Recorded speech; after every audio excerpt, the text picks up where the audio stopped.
threat of disaster is never pleasant. Welcome to the Casual Preppers podcast. These safety measures are essential. The only place for prepping, survival, and entertainment. This will be your source of survival instructions and information. Every member of the family must be coached in the business of survival. Here are your hosts, Cam and Kobe. We about to do some communicating. Straight to your ear hole. Yeah. How's it going, buddy? It's going good. Yeah? Busy week. Oh, yeah, for sure. Just never slows down. No. Life just never slows down. Yeah, if you don't Can't wait till I retire at 95. you don't stop and take a look around once in a while, you just might miss it, Cameron. What am I missing exactly? I don't know. It's something. I don't know. Yeah, so This is the best part of the week. it is. The best So you part got of the week. you got that to be thankful for. I am right thankful now. for that. And Cameron, today we got a great episode. We do. What are we doing? It's been a while since it got spelled. What's that? Communicate. Communication. Yeah, so we did this episode a long time ago. I think we were in the bunker. I think even. so, yeah. But we're going to talk about some communications. Sure. Because that is a huge part of your survival plan. And there's a lot of details in there. Yeah. And we're going to try and go through them so clear Yeah. that you're going to understand it and never have to listen You're to going to be again. experts after this. Yeah. We're going to probably get chewed out by some communication experts. but 100%. Like our wives. Communication experts. Sure, exactly. So- let me communicate something to you right now. Do it. Most subscription boxes are full of samples and junk you'll never use, but not Battle Box. It is the monthly subscription box full of solid gear for adventure seekers, survivalists, outdoor enthusiasts, and casual preppers. Each month, Battle Box sends you the coolest selection of handpicked outdoor survival and everyday carry gear, all valued at far more than what you normally pay. You never know what's in the next box, but here's a sampling of what users received this month: the OD Green Space Pen. Oh, gee. It writes in space. Yeah. So next time you're in space, Save it for... take some notes. Yeah. All right. The Zippo Axe Saw. Uh-huh. That's great. All this badassness starts at just $34.99 per month. They've shipped over 1 million boxes and won Best Men's Subscription Box of 2020. Our listeners get a free knife when you sign up at trybattlebox.com/casualpreppers. Get your first battle box plus a free knife when you go to trybattlebox.com/casualpreppers. Listener reviews starts now. Yes, it does. Best podcast ever. Exclamation, exclamation. 5 stars. Yeah. I'm a wife, mom, negotiator, casual prepper, and this is the best podcast I've found to fill my work commute. Beautiful. Not only is it full of good information, it's hilarious and hits my weird sense of humor as well. I've tried to listen to other prepper podcasts, but this one has been the best by far. These guys offer great information to help prep the family and your circle of idiots, while also keeping me laughing. Thanks for creating Forever Listener. Kelly Huffer. Thanks, Kelly. Kelly Huffer. That was an awesome review. It really was. You made it awesome. Yes. Good job. Thanks so much. If you guys want to be a part of this portion of the podcast, go to iTunes, go to Facebook, leave us a 5-star review. Make it awesome. It's a mad, mad world. Dude, things just keep happening all over the I know. place. It's like this is one of those times where it's like, I don't know what to pick for Mad Mad World. There's too so much. many things. There's too much. But this headline caught my eye. Mystery white dust falling from the sky sparks wild I like theories. that one. Huh? I like that. It's good, isn't it? On February 23rd, residents from West Virginia and Maryland shared reports of unusual white dust falling from the sky, coating their cars and outdoor Falling furniture. from the sky. I think it's snow, guys. It ain't dust. The Californians. yeah, they're- for sure. What is this white substance coming I have from the white sky? stuff on my table, but up in the sky is unusual. Table. After the reports emerged, residents were encouraged to stay inside. Well, just stay inside just in case. However, after it was discovered that the substance didn't appear harmful, people began scraping it off their belongings. Some residents stated that the dust sediment was sticky and left milky hues on their cars when they attempted to clean it. Is that weird? That is weird. Feels weird to me. Authorities Taste it. tastes sweet. I don't know.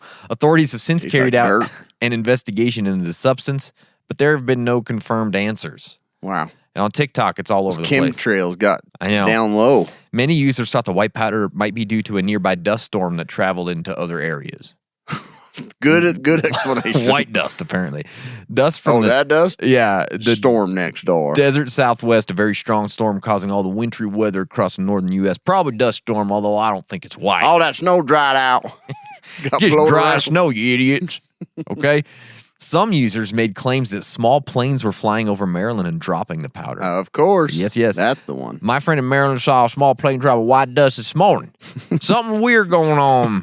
I got a lot of small jets leaving chemical trails lately. Another one said. Back to Jiffy Lube. Yeah. And others joked that the white powder falling from the sky could be a marketing stunt for the movie Cocaine Bear. With many calling it the greatest advertisement ever. That's a great That idea. would be a good one. That movie's done really well. Yeah. Super weird. I know. I kind of want to see it. Yeah, I kind of been interested too. A few others theorized that the substance could be a residue from the recent Ohio train derailment. Oh yeah. That's Yeah. happening too. But they're saying, no, it's not that. Don't worry. Dried out snowflakes. Where's my pendulum? I'm gonna figure out what's going on right now. Whip this shit around the sky, figure out what this is. If the dust doesn't clear, Yeah. it's toxic. Yeah, it's all on Hitler now. We need to get some of those I know. We need some pendulums for sure. Tactical tactical pendulums. pendulums. Yeah.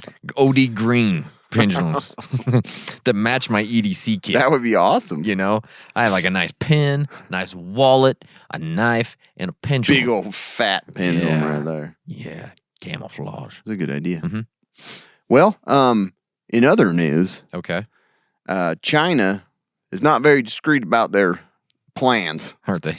So, CIA Director William Burns has revealed that Chinese President Xi Jinping, Xi Jinping. Xi Jinping, I like to say Jinping, has instructed his country's army to be ready by 2027 to conduct a successful invasion of By Taiwan. 2027. Yeah. You got a few years, boys. I just like how yeah.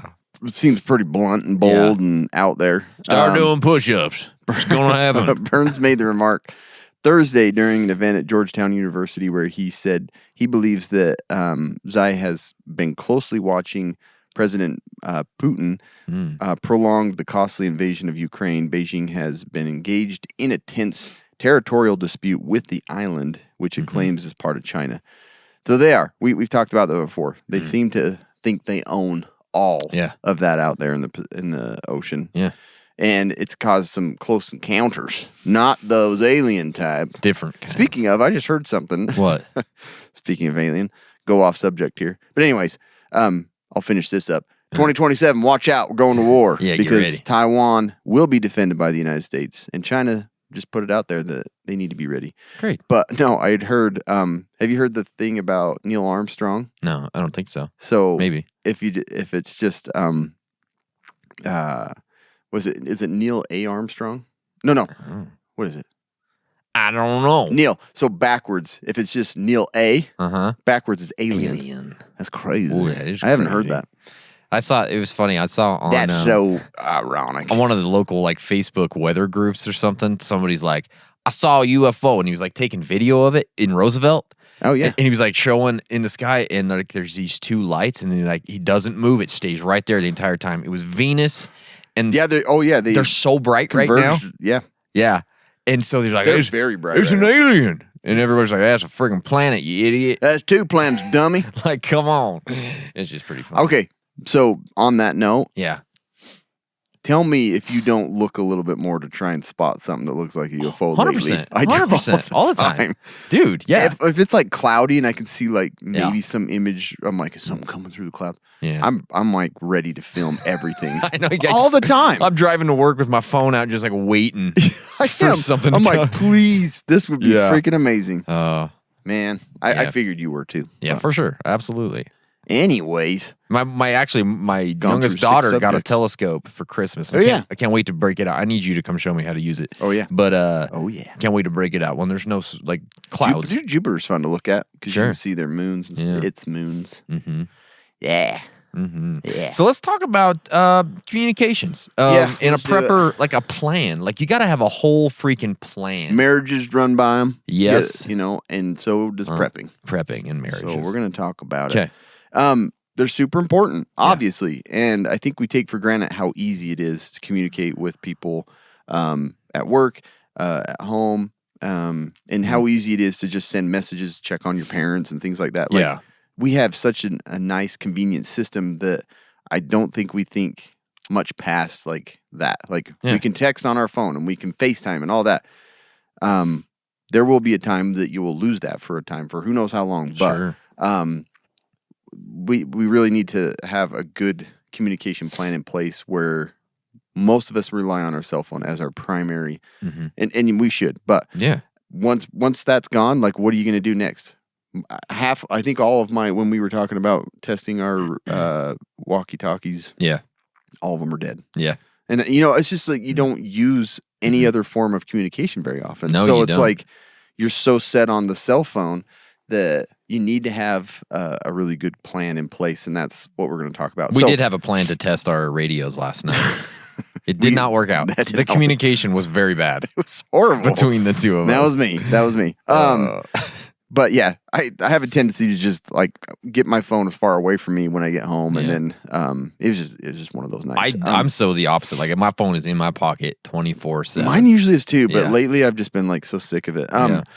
So scenario: earthquake hits, knocks down some cell phone towers, and you're away from your home. How are you going to communicate back to your family to let them know you are heading that way? Yeah, and that they're not leaving if you haven't had a plan in place. How are you going to communicate with them? You got to think about those things. Communication's often overlooked, but essential. I mean, we throw a walkie-talkie in the backpack, but what is our actual communication plan? Like, if you have your group with you and they have a walkie-talkie, that'll be great. But if you're just bugging out and you're the only one with the walkie-talkie, it's like, what is, like, it's useless. Yes, this is the you really thing. got to have a nice plan. It's so hard because, the biggest thing about this communication plan is when you're not with those people that you need to be with, right? And your that's the family primary thing. or your group. And it's like, because I'm not texting anybody else after my family's with me. No, it's over. So, I'm done. But so in 2013, Super Typhoon Yolanda hit central and eastern Visayas in the Philippines. I don't know how to say that. And it resulted in at least 6,000 fatalities, billions of dollars worth of infrastructural damages. As expected, communication lines were brought down, both due to the congestion and loss of power. During that time, the only means through which aid was coordinated. That's the thing, is like, we think about coordinating amongst our group and between each other, but think about the system. Yeah. Also, we had this that we rely on. We had that very conversation with Curran last week. Yeah. We had a little discussion about EMPs, and it's like, people are like, oh yeah, well, FEMA's gonna come help. Yeah. If there they can't communicate with each other. They can't communicate. How do they know where to go or how to get there? They have some backup plans. Sure. But you have to think of like how disruptive it will be for us alone to communicate with our loved ones and our family. But the whole system relies upon a communication system. Ordering and all that. It's all communications. Yeah. So during that time, the only means to communicate, this was during that crisis in Philippines, was initially through amateur radio operators who volunteered as part of HERO, the Ham Emergency Radio Operators. Yeah. It isn't always easy as a disaster that will shut off everyone. Their typical way of communicating. Such instances most commonly are going to be natural disasters and things like that.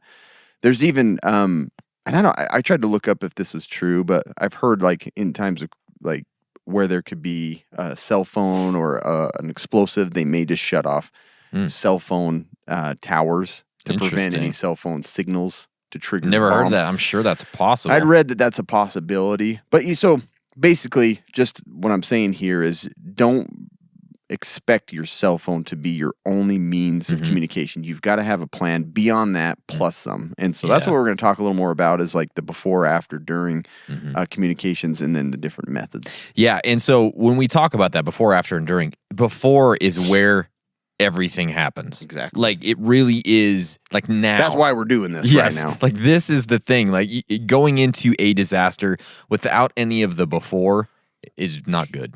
It's going to make everything so impossible. So this is where you really have our to last start episode, working. we really didn't hit hard on the plan of your communications. So that's why we want to go into more Yeah, detail. for sure. And so when I'm looking at it and I'm trying to think of, well, how am I going to make this communications plan for, preparedness situations and disasters and emergencies? And it always comes back to the thing that I'm harping on all the damn time, and that is the family emergency plan.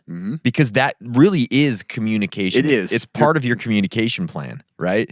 And so, basically, what this emergency plan does, if you don't know what it is, it's a basic outline for procedures. It has contacts and responsibilities for you and your family in your group, right? It just lays out like the ground rules for when something happens, so that you aren't all running around with your like a chicken with the head cut off, trying to I don't know, how do I survive? You know, it really is such a great base for anything in preparedness, and especially for the communications part. You'll usually begin by naming. What if it's a scenario like Quiet Place? Yeah, You got to have a communication plan there exactly. because You can't yell. can't use his regular. Can't yell, that's for sure. So it'll usually begin by naming everybody in your family in your group. Real easy. Doesn't take long. You know all their names, right? Don't let it Some scare you. families struggle there. My dad struggles there. Oh, for sure, yeah. And it has their names and it has their basic contact information, their home phone number, their cell phone number, and their email. Right? Yeah. What are you laughing Just at? thinking of my dad's list would be like Cameron, the one with the weird eye. Yeah. Yeah. For sure, exactly. Got what it to would be. detail those kids so you remember which one's one's which. that one, and which one I don't like. In order. Bottom of the list. Cameron Hardy. Hate that little bastard. That reminds me, I got to get him to call me into my rolling. Yeah, he did just this week. Did it? Yeah. Somebody took my pirates took my computer. Yeah, again. that happens on a daily basis. I'm like, stay off the computer. So, anyways, you're putting all this information in, your contact information of everybody in your family. Wow, that's a great start, It is a Cameron. good start. Like you've just started your communications plan, right?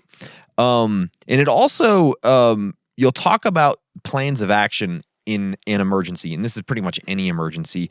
What to do, where to go if you're separated. So that's really like the biggest part. It's so big because you can almost get around. And I really need to go through this again with my kids. You can almost get around bad communications Yeah. in an emergency if you've already done this part of your communication plan, right? Right. Like it's really getting around it because if you can't call your kids and they have that emergency plan in their backpack, Yeah. you know that they're going to pull it out. Well, they should pull it out, read it, know where to go. Yeah. Right. And so again, I can't remember. Did I talk about on here? My son left school and was like, I want to walk home. Yeah. And then he realized it's like, it's forever home. yeah, it's like 3 miles home or something. Yeah. And it started raining. He's like, this was a bad idea. Yeah. Luckily, somebody picked him up. I haven't seen him since. No, he was a good kid.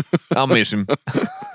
Anyways, yeah. So it'll lay out what to do and where to go if you're separated, and also how you'll communicate if that does happen. Like what is your contingencies? Like how am I going to get a hold of you if I can't text you, if I can't call you, if I can't email you, whatever it is, right? And also what to do if you just can't communicate for some reason. Like you can have all the best laid plans, and you just might not be able to get a hold of your family. So this is a great way Most to make likely. sure. Yeah, and this is a I great can't way. get a hold of my wife during the day. Oh my gosh. But I'll get texts all day. You think this rug looks nice? Yeah. I'm thinking about painting the cabinet. See, like that color? I'm Say, like, ugh. And then I text her. I'm like, hey, will you turn on my computer downstairs? I need to access it. 4 hours later, she texts me back. She's like, I'm sorry, I didn't see this. I was doing the laundry. We're dead. And now we're divorced. But yeah, it is. We can talk about that next week. See if they'll come divorce on. in the apocalypse. You'll also lay out like who you're going to contact outside of your family, or of your area if you need to, and what their information is. Because sometimes that's just something that needs to be done. You got to contact somebody outside. Say, hey, we're okay, or hey, I can't get a hold of my family. I need you to help. Whatever it is. So you have that information on there. Again, that's such a huge deal in a communications plan. Well, growing up, I knew where the phone was, and there was always you lift did? off the phone. I knew the phone was You there. are a smart kid. But those you lifted them off, and my parents had numbers underneath it. We don't have that nowadays. And my kids Don't even have a phone. I don't have my kids. I haven't gotten them cell phones yet. They have watches that they can call on and stuff, but They don't know how to use a dial tone phone or No, anything. no kids know how to do. No kids know how to talk on They the don't phone. even know what the number is. They Dude. just see a name. Boop. When I talk to my kids on the phone, it's like they've never done it in their life. They have no idea how It it's is- done or what is supposed to happen. I just tell my wife about there's like no phone etiquette. No, it's just they're like, okay, and then throw the phone. Yeah, Dad, I wanted to tell you something. On the way home from school, this kid gave me a book. It's pretty cool. And then he's gone. I'm like, Yeah. Wait, are you still what? there? What? Yeah. And then my wife picks it. Sorry, he set it down on the floor. Oh, my I'm like, gosh. what is going on? You do not know how to communicate? It is so weird. I don't So get funny. it. It drives me insane. That just happened this week, and I was thinking, I'm like, they have like no phone etiquette. Like they Yeah. just like know what they're doing. Like they need to teach it in school they or do. something these this days. is a phone. When you talk, you say hello. Yeah, hello. And then when you're How done are talking, you? you say Goodbye. goodbye. And you hang up. You have to hang it up. Not either like not Oh. always going to be a button. It is so friggin' weird. Yeah. Anyways, I just thought Or that's like funny. even like FaceTime, they have issues. My kids do sometimes. Like their grandparents will FaceTime them. They'll be like, "Hey," and the kids will be like, "Hi," set it down and start doing something else. Like while they're still, I'm like, "Wait." Like face down, like it's just black. No, your grandparents are on the phone. You've It is got to weird. talk to them. They do. They don't Oh really. my gosh, man. Anyways, continuing on. Nobody's with as smart as our generation. no. Continuing on with the emergency plan, you're also going to discuss and write down things like your school evacuation information, school contact numbers, and evac locations. Again, a huge, important part in any emergency to understand what's happening there. Yeah. And if you don't know, again, maybe there's no communications. You can't call the school. You can't call your kids. You already have this information done. Yeah. Right? I actually There put you it go. in a little. I know you can put it in your contacts, but I hate sifting through contacts sometimes. Sure, yeah. It's almost faster to have the number. Like I have it in a Google Doc where I just click on it and it Nice. just calls it. Yep. And it has like I find that is actually easier for those emergency numbers. It's a good idea. It really is. So yeah, again, because of all this information, this family emergency plan, it's a rock solid basis for any prepper communication plan. So I really feel like it's where you should start every single time. And also like a really important part of this, having an emergency plan, is making sure that everybody has a copy and knows where to find it if they don't have one on them specifically. Yeah, your Because- bishop, Yes. your your kids' teachers. Your physician's assistant. Yes, exactly. Your CAP. Yeah, Right? Your podcast host. Yep. They all have to have one. But if you don't have it, if your kids don't have it, if you don't have it and you haven't looked at it in, 18 months. Yeah. Good luck with that being much of use at this point, right? Exactly. So have physical copies with everybody. Also have digital. I haven't done this yet and I need to do that. Just take a picture of it if you have to. Yeah. You have it in your phone if you need to refer to it, right? And then also a big piece of this is make sure you update them regularly. Your numbers change, your kids' schools change, you move, your conditions change in your area in the world. I just realized this. My oldest has now gone from the middle school to the high school and I haven't updated anything, right? So I have to go in and do that. denial. Yeah, it's probably part of it for sure. But She ain't there. no. She ain't there. That's not her. She's 3 years old. It's true. Chubby cheeks.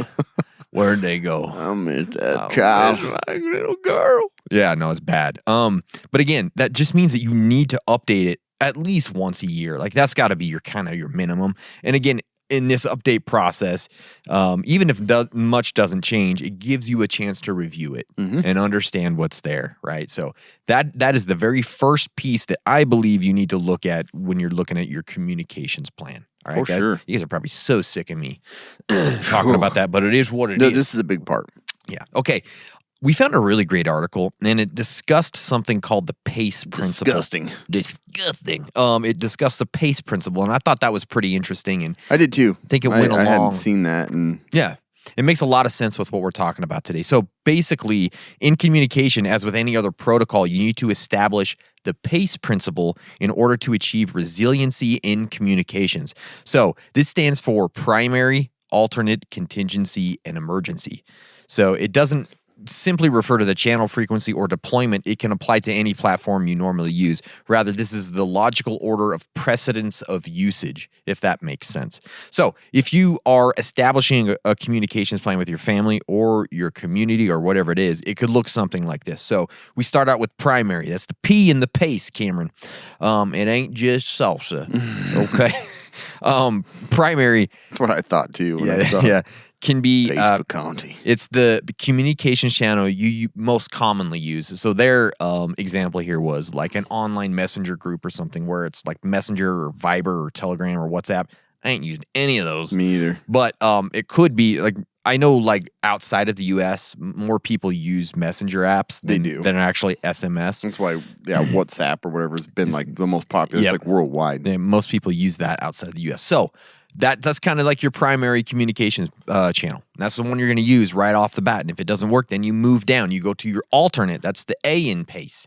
It can be an additional channel that you can interchange with the primary, which is also easily accessible for the rest of the group. This could be a different app that you normally use because maybe just that app is down or something like that. Or it could actually be texting, like the SMS texts, right? Or just cellular phone calls or whatever it is, right? So it just depends on how you want to set it up. Yeah. Then you can go to contingency. So this is the third line. It could be a less used solution, obviously, but something that you and your family or community use in the event that the first two fail. So this is like perfect for AOL communication. Messenger. That's the first one I go to usually. I like to use the Blues Traveler chat boards. That's usually where I go. I go to Yahoo Chess. Yahoo Chess, And you yeah. just talk about It's that. funny on that I say Blues Traveler chat boards because that's the very first chat board I ever got on for some Really? reason. And I don't even like Blues Traveler. I don't even know Mine how I was got Yahoo there. Messenger. I don't even know how I got there. I'm like, what are you guys talking about Blues Traveler so much? Let's talk about something cool. And I'm like, oh, this is the Blues Traveler chat board. And me and my uncle were like, oh, okay, we better find a different one. This is just normal communication on Yeah, I there? just thought we were all talking. What do you guys think about guns? I know, it's so weird. This is not it. What do you think about the new Diablo game? I'm like, that's all I cared about, you know. So, for example, when cellular service goes down, such as during like mass outages, you can use radios. Yeah. You can use landline phones. Those things still exist. And they're pretty reliable. they really are. You know, a lot of them now do I have haven't like. figured out the one up in my house. No, I don't I even plugged have- it into all of them and it's not working. So I'm like, well, that Yeah. one's out of my I heard that Pace Baconti sauce plan. they're less reliable now because like there's like a new power source to them or Yeah, something. I did hear something about that. I don't know what it is. Too technical. Who for knows? me. I don't set it up. I don't either. Why Or don't you ask Strata? I know I should. Or you can go through like a trusted intermediary for relay somehow. You know, I talk to you, you talk to my wife. Yeah. That's the relay. Trusted intermediary. Or you can leave messages at a designated location or person, right? This could also be something like, I'm going to update my outgoing message on my voicemail. Because a lot of times it'll go like right to voicemail, even though, you know, so you could at least hear like, hi, this is Jacoby. I have not been killed by the aliens yet. I'm holed up in my bathroom at work. You know what I mean? So people know where you are. So you can do that. Yeah, it's a good idea. Yeah. Also, Leave a message. leave a message and I might call you back. Depends on if I make it out. If I'm alive.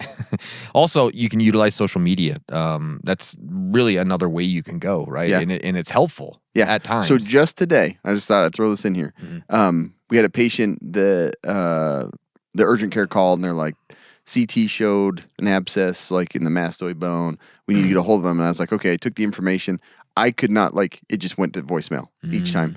And I called them and I was like, hey, I can't get a hold of this patient. They need to be seen today. And he's like, I tried everything. The phone numbers didn't work. I actually went to Facebook Messenger and was able to get a hold of the mom. Dude, I use it all the So time. that's what I was like, that was a kind of a good use of a backup plan. 90% of humans are on That's Facebook. exactly right. You know what I mean? So like, Online all the time, 24/7. yeah, right. And really dumb I guess stuff. I need to get it. So then the last one in PACE is emergency. This is your last resort, Cam. This could be like an RF-based solution since, you know, you may have to go off the grid if other telecommunication systems are down or congested. Could be even like some physical type of communication, writing notes or smoke signals or lights or, you know what I mean? Something like that. And all this can be established in your communications A quiet plan. place, remember? Exactly. The lights That's the same change. thing. Yep. So this could actually just be, you could use this PACE system and build it into your basic emergency plan Yeah, if you I liked wanted. it. It sounded like it made a lot of sense. Yeah, exactly. So just make sure, again, that everyone understands how each method is used and what the progression is. Like if there's an emergency, don't go directly to ham radio. Yeah. Right? Let's go through the system to make it make sense for everyone. Don't go burn something and start smoke signals as soon as the snowstorm starts. Bandit 1, this is Bandit 2. Your kid had a CT today. Exactly. So just Reach out all the ham radio folks. And the cool thing about this PACE plan is you can use it for other systems, like for bug out routes and power sources and all those kind other of things. applied to all those. It wasn't Yeah. just... So that's kind of cool. Yeah, I liked it. Another thing to think about with your communications plan, we kind of already talked about this a little bit, but it's that basic contact list in your home, right?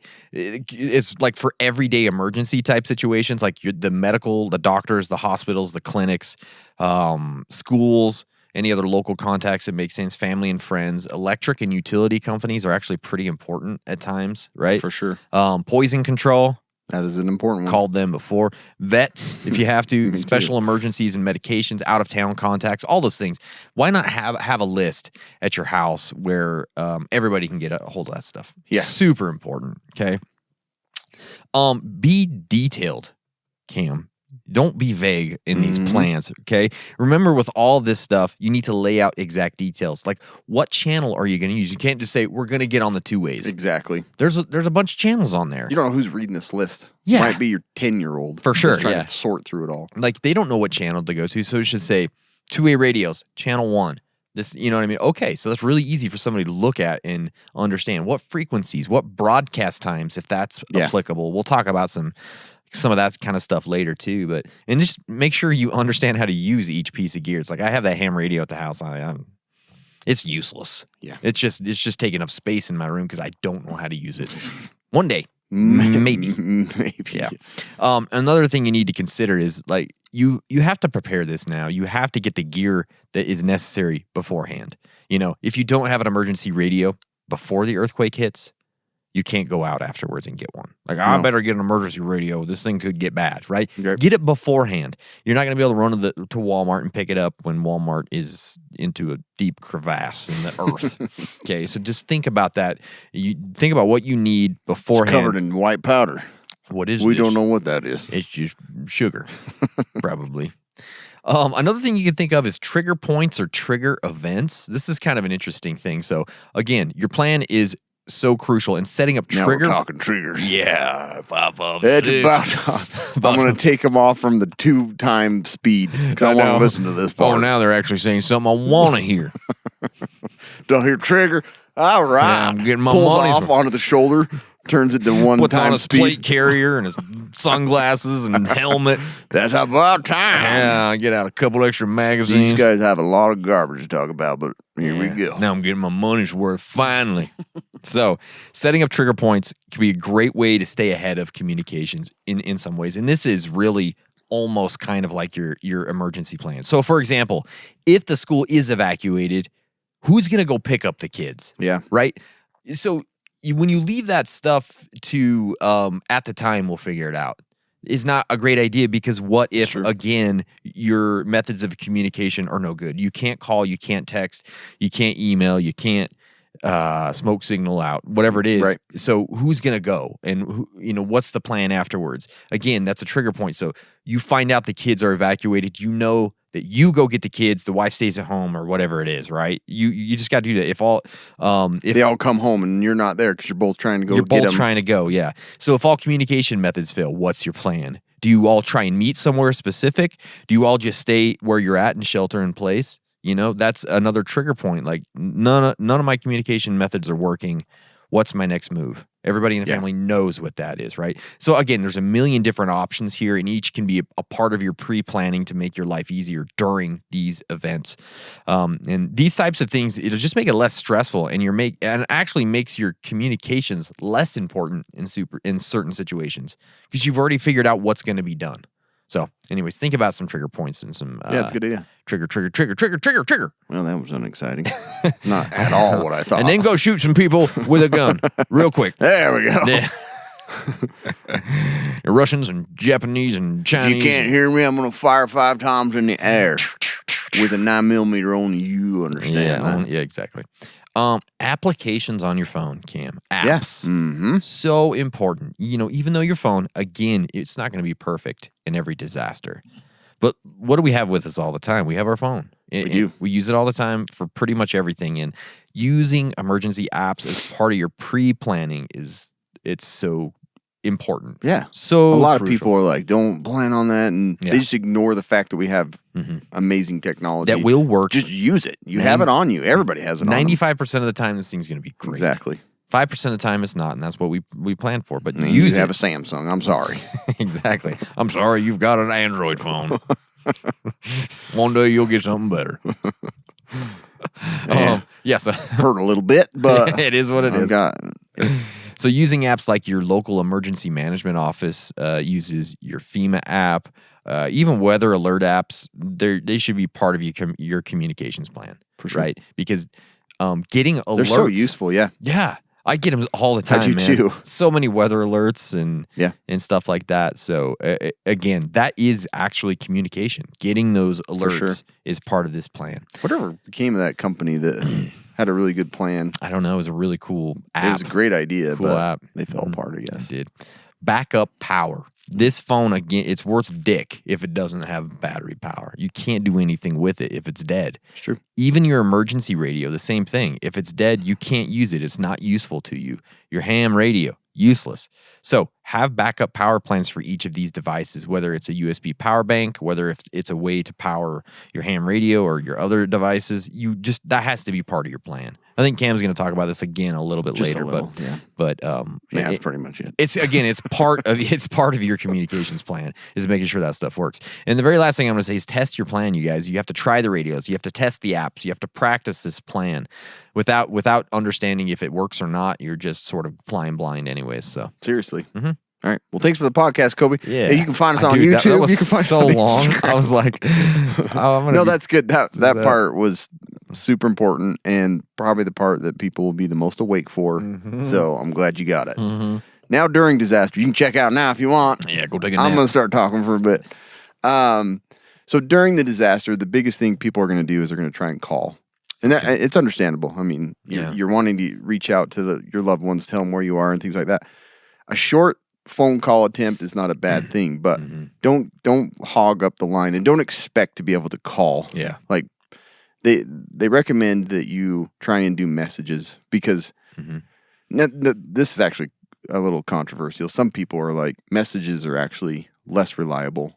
You don't know if the person received it and you don't know if it went through. And they say to do the short phone call. But see, I understand that, but I'm going to try a message. I 100% am, because even if it doesn't go through right away, it could still eventually go through. Exactly. Right? It'll just be in limbo for a minute and then go through. So, but using up that limited line, like everybody's going to be calling at the same time, everybody's going to be freaking out, and you're not going to be able to get through on the phone. Plus, if you do get through on the phone, you don't want to be sitting there talking and kind of hogging up the bandwidth and lines and all that stuff. So, when there's an emergency, it is recommended that you try and send messages first. Yeah. And the other thing is with those messages, if you don't have set up the receiver read the message, or if it doesn't say delivered, maybe iMessage isn't working and stuff like that. If you don't get that delivery, it's best in a scenario to reply back to the person that sent you a message. Yes. I received this. And yes, that should be a normal etiquette. you would think all the time. that would be not have to be said, but it does. So use messages first as you're during the disaster to try and reach out to those. And if it's not going through, you can try and make a brief phone call if it'll go through, but don't expect it to. And then reply back to the person that sent you a message. Received it, yes, I'm okay. And then go from there. Probably like with a selfie or something, right? Exactly. Yeah. Exactly. That's what I figured. Piece of rebar sticking out of your chest. Okay. Yeah. Going to the urgent care. Gonna live. And then avoid using your phone for useless stuff like streaming to TikTok or sending. I know. This is a tough one for people, but don't.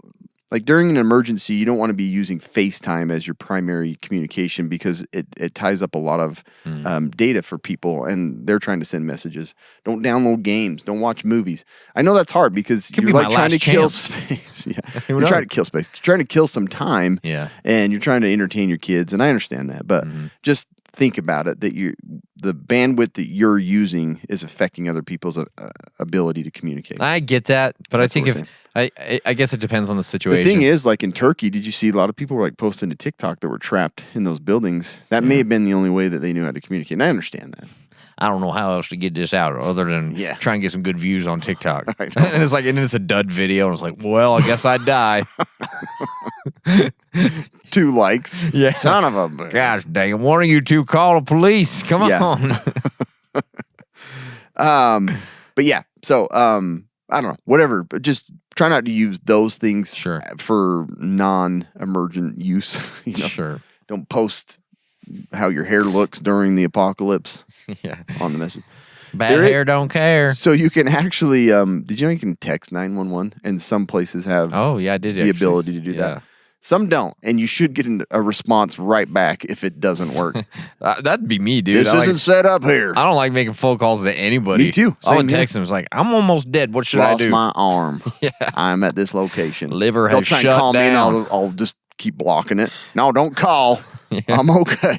I know. Like, stop calling me. They're like trying to get. That is the worst when you get a text from somebody. What are you doing? And nothing. And it starts calling. Drives Oh. me nuts. Yeah, me too. No. The other thing is when they're like, you're like texting them some details, and they're like, "Can you call me real quick? I don't like." And you're like, No, I can't. I can give you all the information. You can read it 3 or Yeah. 4 times. Make sure you understand it. Yeah, if there's a question, you can ask me. Yeah, we've become that. I hate we it. do not call. No. But yeah, you can text 911 in certain areas. You should get a reply if your area is not set up for that. So I've emergency been waiting on services. 911 for 6 hours. I sent them a message, said delivered, but they didn't ever say I don't anything. know what's going on. For non-emergency communication, text, email, social media, like you had already said, are good options to try and avoid network congestion. And then keep your out-of-town contact list updated, like you said. Location, condition, simple text, or even small posts.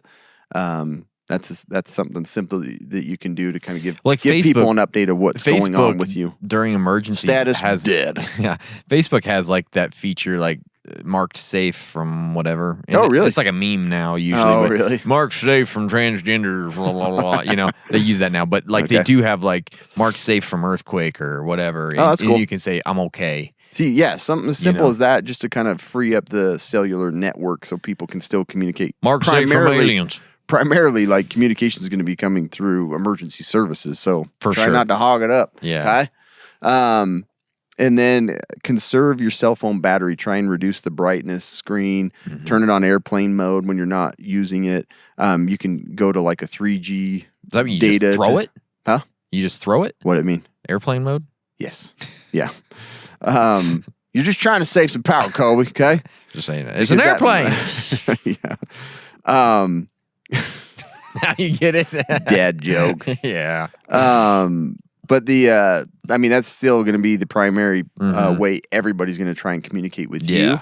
And you don't know if you're going to be able to restore power or have battery backup. So do all those things. There's no reason to have 5G and an LTE. Yeah.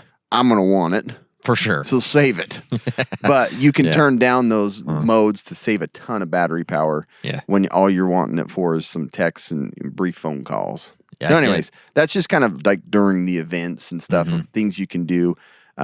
Just practicing good cellular and message etiquette, Sure. telling them, I received this. Thank you. Yeah. Don't contact me again. That's it. Yeah. You call Then me. turn I'm- on airplane mode. Yeah.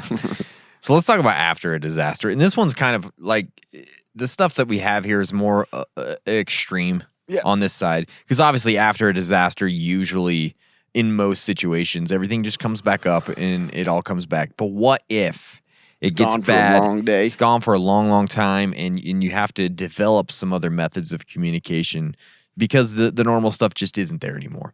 One of those things is the Radio 333 plan. I don't know if you ever heard of this, but it's like the Survivalist Communicator 333 radio plan. So this is the when, where, and how to make radio contact with each other for SHTF. Yeah. Kind of interesting. We saw something similar to this if you watched The Walking Dead. Remember? At I don't noon, remember. he would go Oh, yeah, that's and right. always contact or turn on his radio at noon for a certain amount of time. Yep, exactly. Similar to this. Yeah, so it's designed for SHTF communications. This isn't like the day after a snowstorm and the power was out. I and go then by it's back on. 666, but Yeah. you can go by It's 333. half as good, but we do what we do. I go by 556. That's what it should be. Yeah, exactly. I go with 223. 333, you pussies. I go by 556. 556. So here's how this works. Turn on your radio every 3 hours for at least 3 minutes on channel 3. Yeah, I like that. Okay, that's why it's like it's easy to remember because it's like the rule of 3 in survival, right? Yep. So Always use your local time for local area communications with 333 plan. At the top of the hour, each 3 hours, like noon, 3, 6, 9, midnight, 3, 6, 9, right? So, and you do it for 3 minutes. You guys all know about lasting 3 minutes, right? I don't know. That's pretty long. That's a long time. It's all night long. I'm going all night, baby. Feel good. Yeah. I had a steak today. It's going to be Had 2 bananas for 2 bananas, a steak, and 3 blackberries. Organic. yeah. Yeah. So at the top of every third hour, turn on your radio.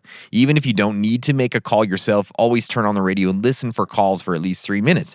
If you have sufficient battery power or if you have not connected up for a while, then you should listen for up to 15 minutes. You never know if someone... Well, now I'm confused. I know.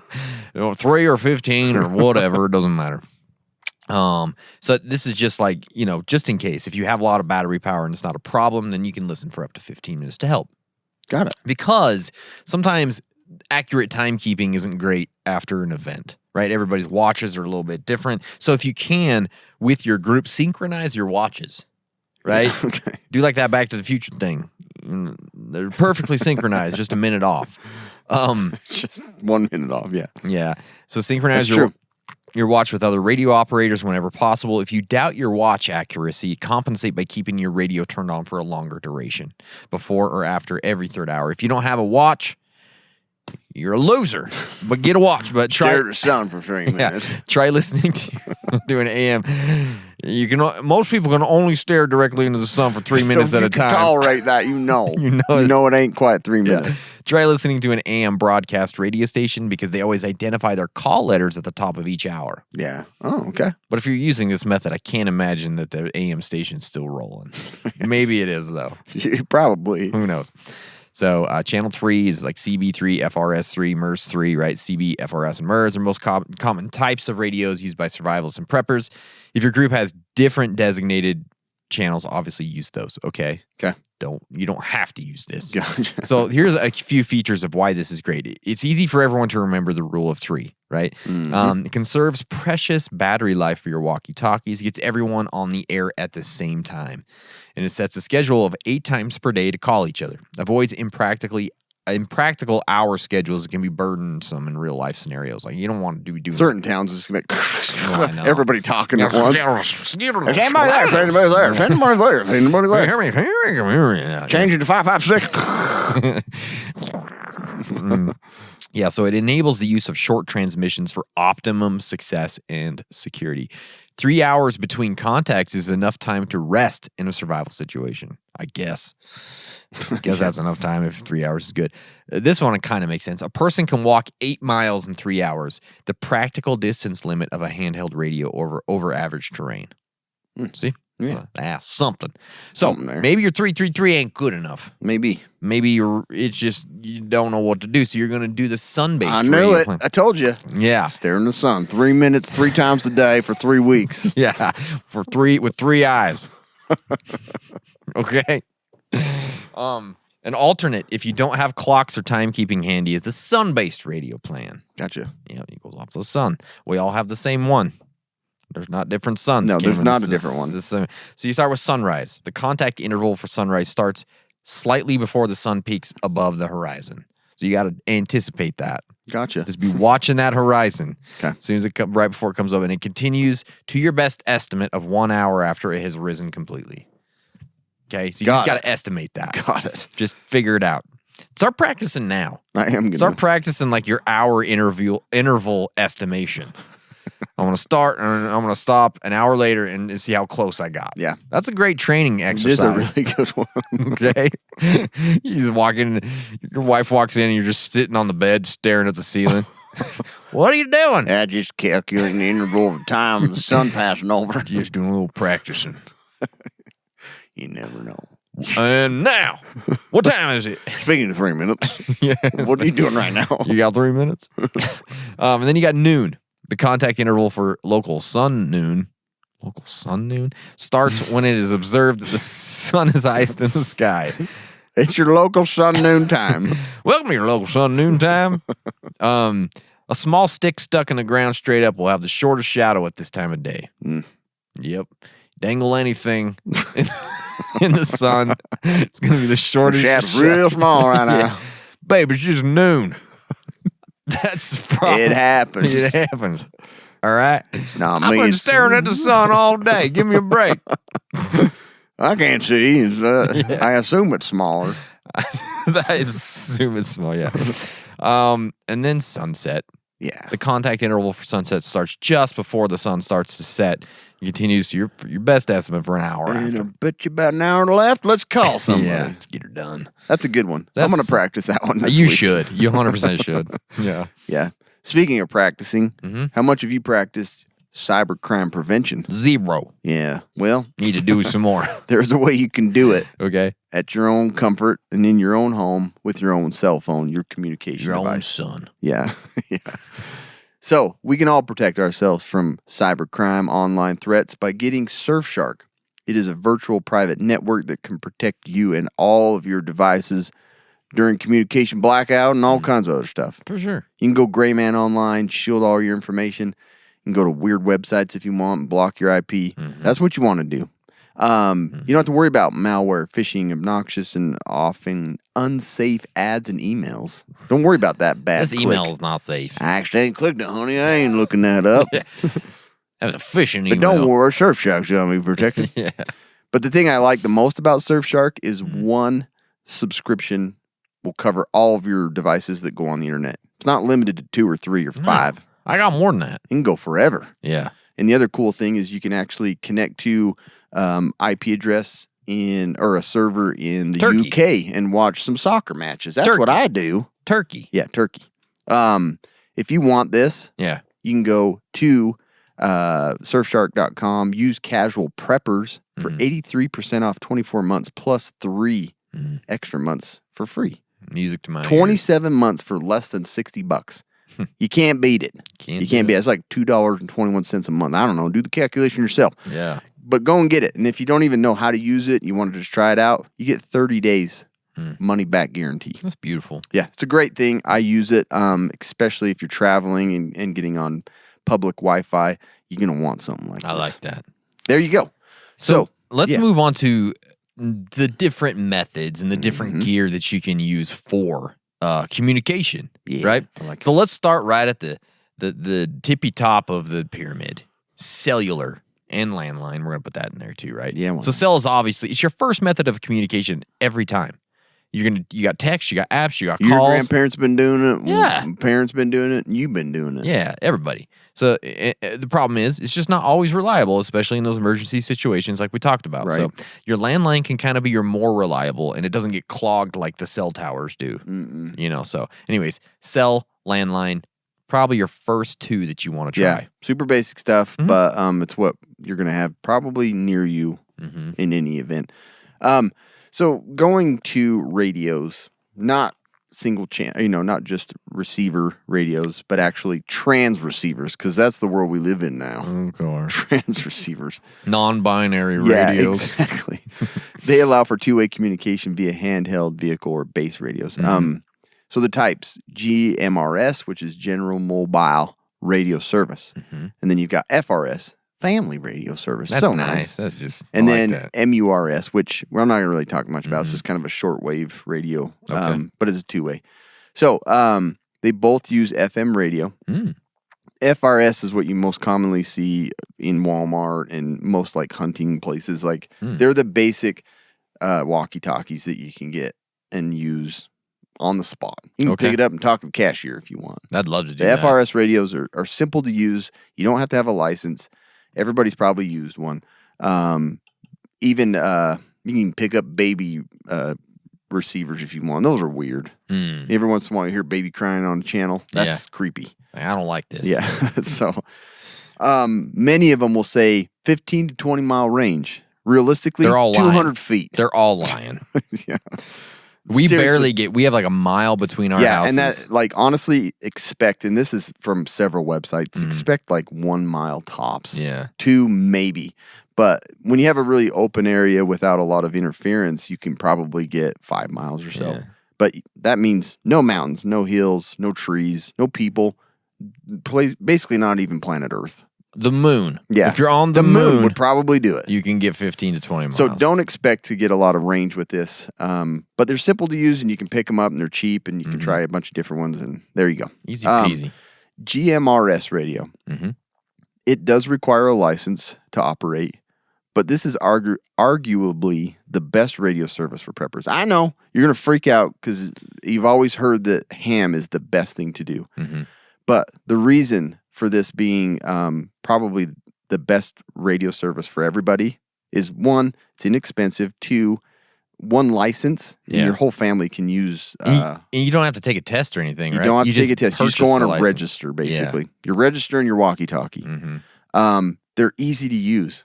They're not confusing. Like, they have channels, like 22, 11. It's not like one frequency 1043 dot, whatever.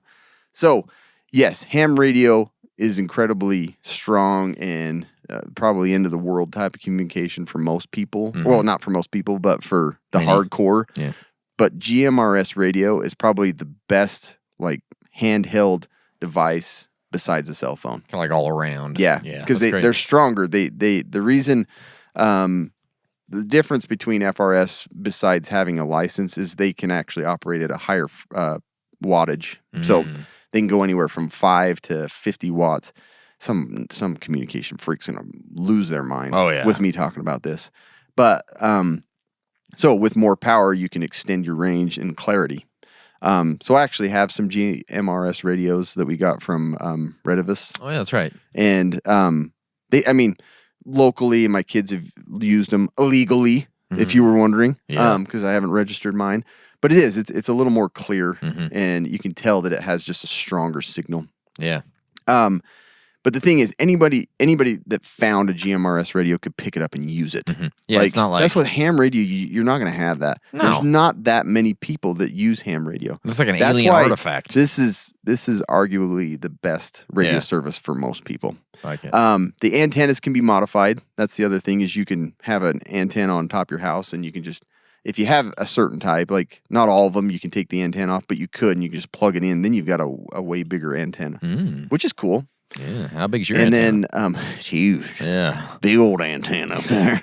He's a prepper. He's got big old antenna. You got the antenna on that, boy. Yeah. And then a couple other things with GMRS, you can get repeaters.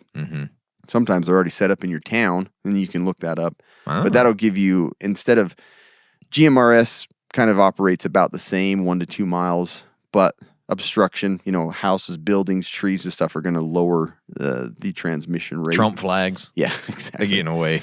But with repeaters and stuff, you get a good clear signal, 5 miles, even more with more power. So that's why GMRS is actually a really good thing to look into if you're wanting a good, solid communication plan and you want something a little better than just your typical two-way. Is get the GMRS. Nice. And you just go online, you buy your license. I think it's good for 5 years.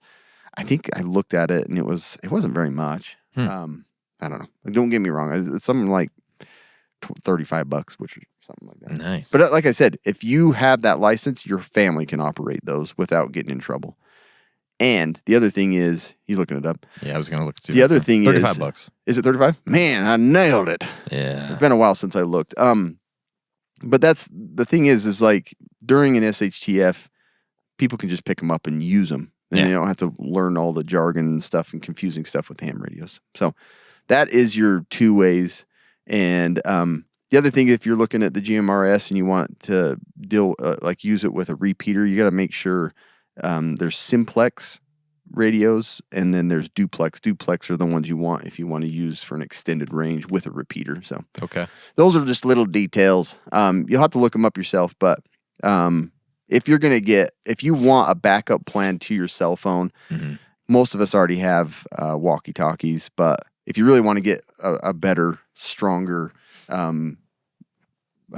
radio service, look at the GMRS. It's like the 2 ways. They're great, but they're like such a limited range. Like basically, you're going to use it like around your house and around your neighborhood. Like bugging that's out it. with a group, maybe in a few vehicles behind, Yes, and or that's like a convoy. Yep, that's about it. But yeah, But they're they're great. reliable. They're easy to use, and that's why they kind of probably one of the best things to have. I like that. Then there's the listen-only radios, like the NOAA type emergency radios. These are one of the most important comms items you can purchase, and everybody should have one. Right. I agree. Again, these are simple, easy, cheap, and effective. All right. In an event that knocks out power or it knocks out internet or phones or all of the above, one of the last lines of communication, which is like a mass communication, will be radio. The radios all have lots of different backups to keep on going, right? So having that emergency radio will mean that you get that critical, crucial information at those times where you just desperately have to have it, right? These are also great for just like regular old weather alerts, you know? Make sure that you get one that has multiple forms of power. We always say like the ones that have solar, crank, and battery or optimal. Plus, I mean, what is better than the sound of an emergency radio in an SHTF situation? Like, always my favorite scene in movies, in podcasts, and shows then is... you know. It's then that you sign. know Yeah, that things are going down. It's happening. You hear that, you know, that emergency alert. Oh, yeah. So good. But get one. You got to have one. Part of your plan. And they're like 10 in 1 now. Yeah. You can charge batteries. You can charge your house. They have lights on them. They got a defibrillator in them. About everything. Yeah. So that's the thing I like about Water those two. filtration devices. Yeah. Jump your car. Like, man. Yep. So, ham radio. Yeah. Obviously, it's the, cream of the crop. Creme de la creme of the communication plan.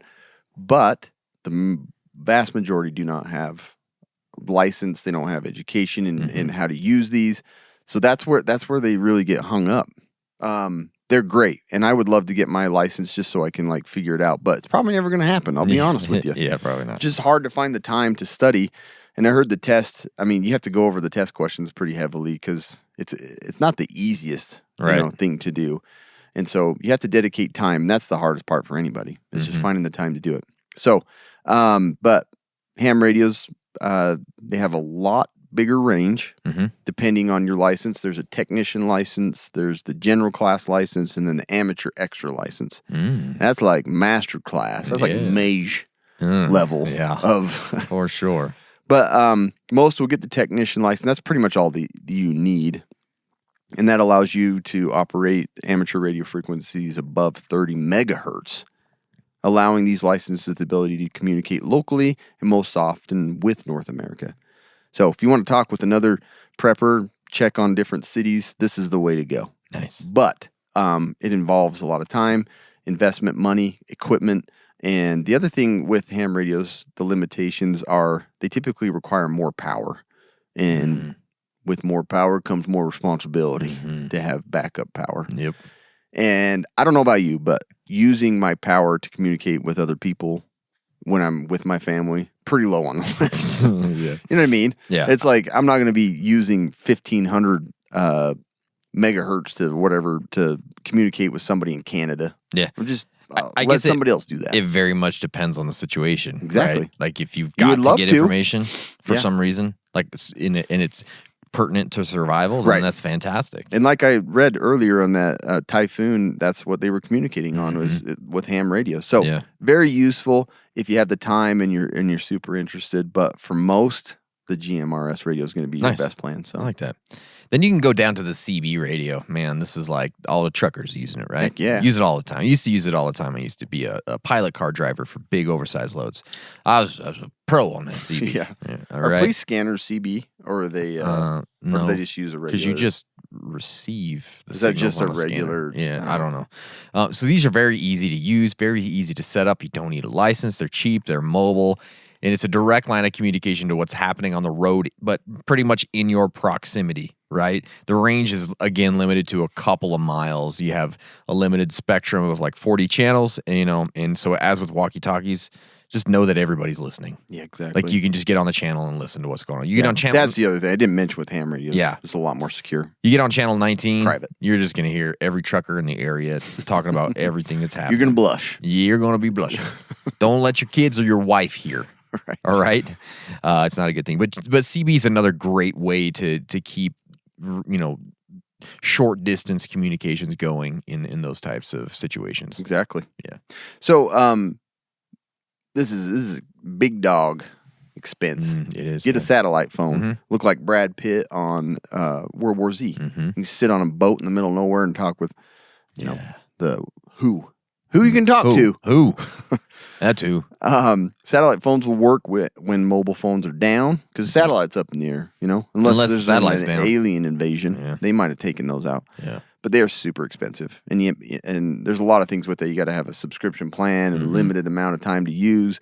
But there are options if you're really And they're not interested in like that. always super reliable. It kind of depends. Yeah, Like that's the one thing I always thought was they're like nothing's going to block a satellite signal. it's not going to true. work well. But It's not true because we actually had one a couple of years ago on a hunt that was out in the middle of freaking nowhere. You would And- think you would have like a crystal clear signal. and not always, yeah. Yeah. You have to wait at certain times in certain Right. areas to get it. But And trees and overhead obstruction is going to cause issues with Yeah. that. So,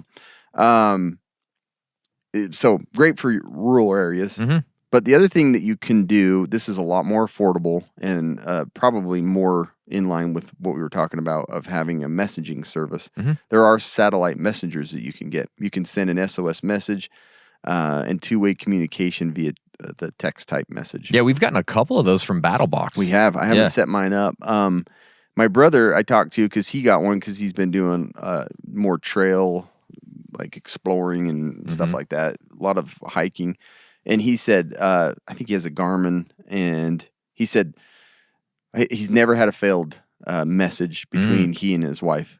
The delay sometimes can be 10 minutes up to like 2 hours, but they wow. always go through. They've always gone like through, they're huh? probably more, well, they should be more reliable because it'll keep trying and sending that message. That's the nice thing about them. And they're affordable. And the other thing is they have their GPS location. So if you have that device, somebody can help find where See you're where you're at at. and things like that, which is good and bad. But anyways, I thought those were a cool option. Like you said, we've had some. I haven't really played with one much to see like just how well, but my brother said he hasn't had any issues with him. It's been very useful. Usually a text message beyond like you can save like 3 to 5 messages that are like defaults. Yep. Beyond those, if you send any other, then it's like 10 cents a text.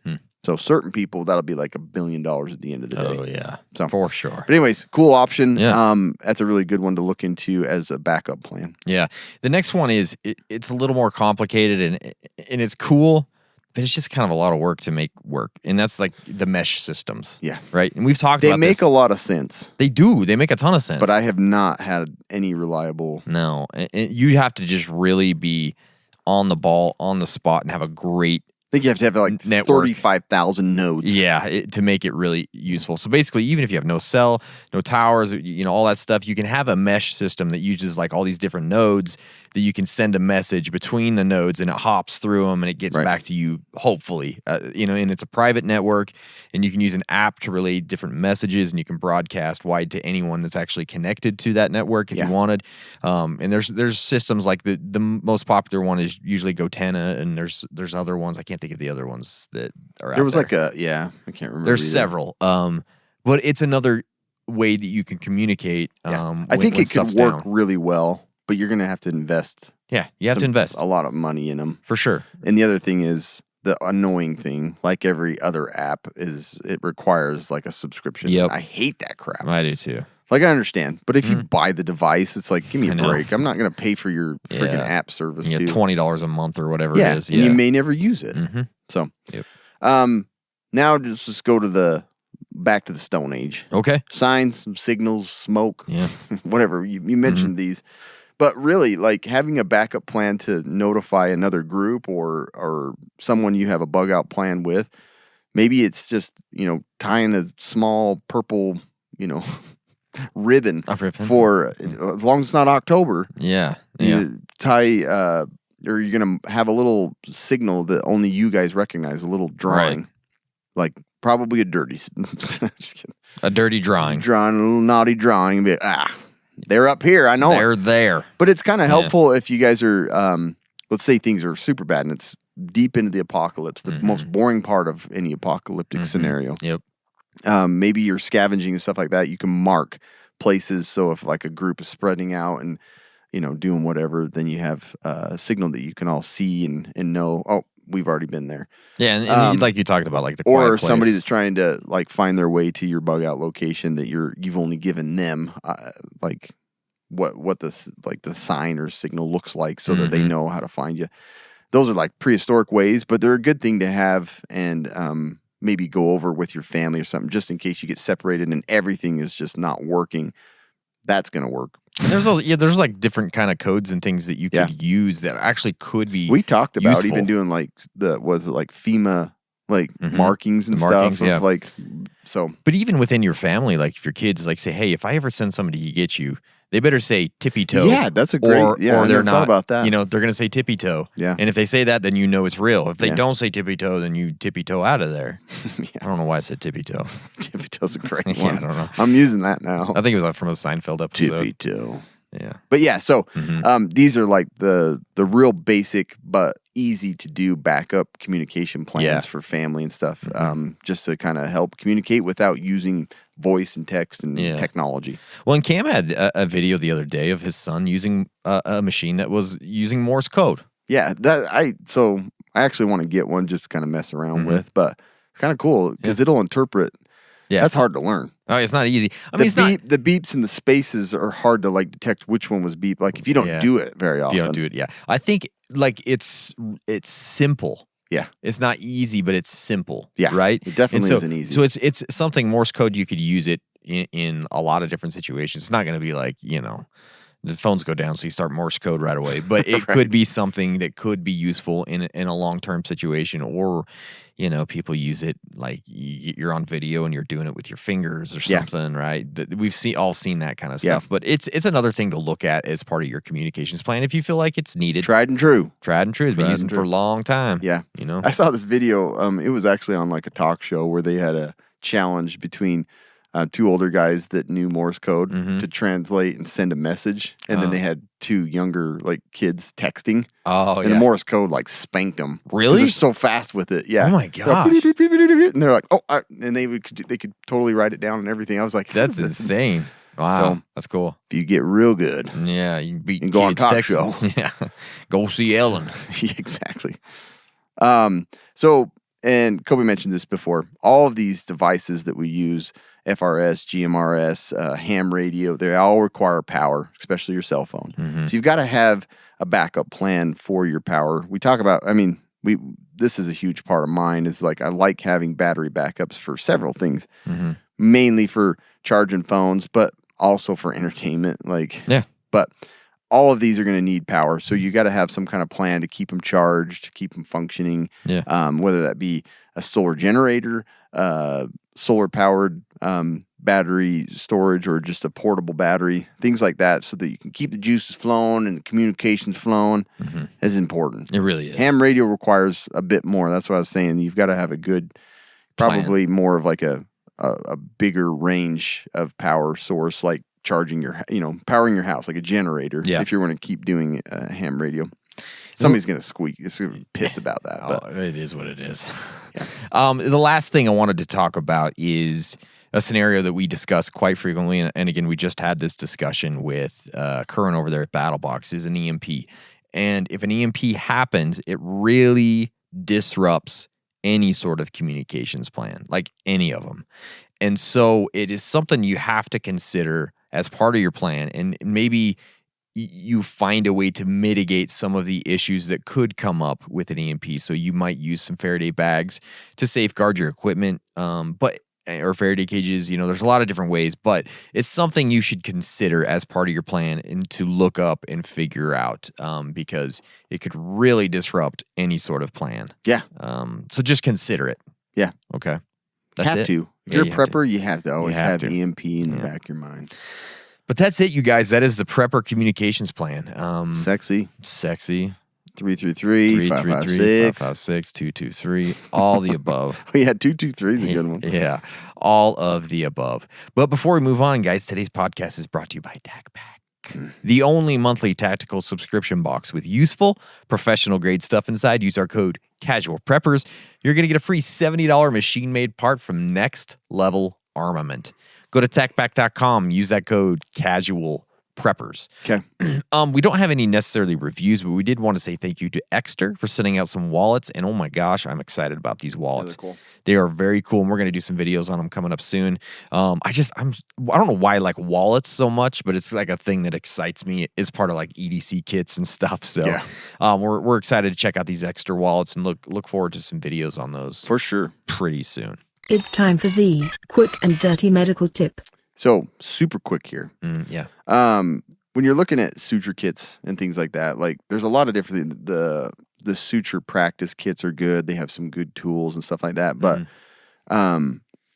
in the urgent care, the little disposable kits are probably my favorite because it's got all the stuff you need there. It's got the gauze, it's got needles, it's got fenestrated drape. It's all in one kit, and you would think it would be super expensive, but it is not. No? And so I just wanted to mention one. If you Google or look up Cardinal Health laceration tray or Cardinal Health pre-source standard laceration tray, anything like that, there's several companies that sell them. $5. Oh, yeah. So you could get a couple of those. I think you gave me one of these. I did. Yeah. And they have it's got all kinds of stuff in there. It's got a syringe and needles, needle holder. It has $5.88. forceps, drape. What's that? $5.88. Yeah, it's super. insane. Like it is dirt cheap, and you don't have to have a medical license or an NPI number or anything like that to order them. But great kit. One for practicing. Two to have. It's just ready to go, and it's all sterile. That's what's so nice about it. You do need to have suture though, and you can just get that on Amazon. I probably most often will use 5.0 or 4.0 Proline. So if you're looking, or Ethelon. But anyways, that's a sweet kit. That's cool because it's all in there and it's all sterile. You know it's sealed off and safe to use, and it's dirt cheap. Yeah, so that's get you awesome. like 5 of them for $25. Yep. Shipping I like that. shipping wasn't. I tried a few different sites and it was anywhere from $7 to $10. Totally worth it though. Oh, that's cool. So Cardinal Health, Like it. suture tray. Love it. Like it. Great. That's it. Thanks, Cameron. Anything else before we head out? No, just Awesome. keep communications going up. Communications. All right, guys. Thanks. Stay survived.